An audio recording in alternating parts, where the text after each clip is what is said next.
Hi friends, எல்லாருக்கும் வணக்கம். காலையில் எழுந்திரிச்சு கடகடன்னு வேலையை ஆரம்பிச்சாச்சு. காலையில் பார்த்திங்கன்னா லஞ்சும் பிரேக்ஃபாஸ்ட்டும் பண்ணிட்டோம். காலையில் எங்களுக்கு பார்த்திங்கன்னா சாதம் இருந்தது, பழைய சாதம். அதை வேஸ்ட் பண்ணக்கூடாது அப்படிக்காக அதில் தயிர் ஊற்றி வச்சு தாளித்து சாப்பிட்டாச்சு. எங்கள் மாமா வந்து சுகர் பேஷண்ட்னால அவங்களுக்கு மட்டும் தோசை கொடுத்தாச்சு. டிஃபன் தான் சாப்பிடுவாங்க, சாதம்லாம் சாப்பிட மாட்டாங்க. அதனால் அவங்களுக்கு தோசை, மல்லி சட்னி, எங்களுக்கு வந்து தயிர் சாதம் ப்ளஸ் மல்லி சட்னி.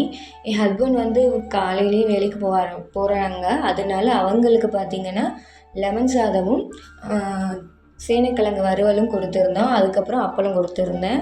நான் வீடியோ எடுக்க மறந்துட்டேன் அப்பளத்தை. அதுக்கப்புறம் வந்து என் தம்பிக்கு வந்து மார்னிங் வந்து 6 மந்த் பேபினால அவனுக்கு மார்னிங் வந்து சத்துமாவு களி கொஞ்சோன்னு கெட்டி கொடுத்துருந்தேன். நெக்ஸ்ட்டு பார்த்திங்கன்னா கிளைமேட்லாம் மாறி வெயில் போட ஆரம்பிச்சிருச்சு. ஸோ வெயில் போடவும் அதிகமாக தாகம் எடுக்கிறது, சரி உள்ளே வந்து ஐஸ் பழம் வச்சுருந்தேன். அந்த ஐஸ் பழத்தை எடுத்து ஜூஸ் போட்டு எல்லோரும் சாப்பிட்டோம். அதுக்கப்புறம் தம்பிக்கு வந்து இன்னொரு பையன் இருக்கானுக்கு. அந்த பையனுக்கு பார்த்திங்கன்னா அதில் ஜூஸ் எடுத்துகிட்டு அதோட கொஞ்சம் நாட்டு சக்கரை போட்டு மிக்ஸ் பண்ணி கூலிங்கோட கொஞ்சோண்டு ஐஸ் போட்டு அவனுக்கு கொடுத்தேன்.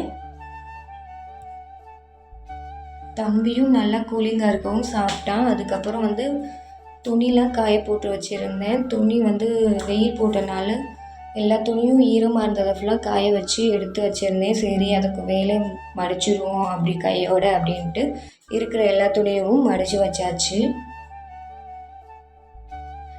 இருக்கிற எல்லா துணியும் மடித்து வச்சதுக்கப்புறம் ஈவினிங் போல் மறுபடியும் கிளைமேட் மாறிடுச்சு. நல்லா ஜில்லுன்னு இருந்தது. சரி அப்படின்ட்டு காஃபி போட்டு அதுக்கு வந்து போண்டா சுட்டிருந்தோம். போண்டா வந்து அதிரசம் மாவு கொஞ்சம் மிஞ்சி இருந்தது, அதோடு வந்து மைதா போட்டு போண்டா சுட்டு சாப்பிட்டோம். உண்மையிலே ரொம்ப சூப்பராக இருந்துச்சு.